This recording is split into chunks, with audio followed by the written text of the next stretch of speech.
Tulukuyan nga ay itong northeast monsoon o amihan nakakaapekto pa rin sa may northern at sa may central Luzon. Asahan nga natin dahil sa may northeast monsoon, yung maulap na papawiri na may mga ulan dito sa may Bicol region.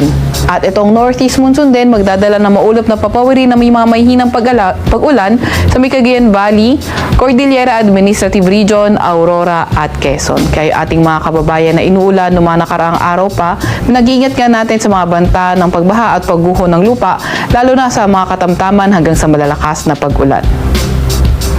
Para naman sa lagay ng panahon sa Metro Manila at sa nalalabing bahagi ng Luzon, better weather inaasahan natin kung saan may mga tsansa lamang tayo ng mga mahihinang pag-ulan.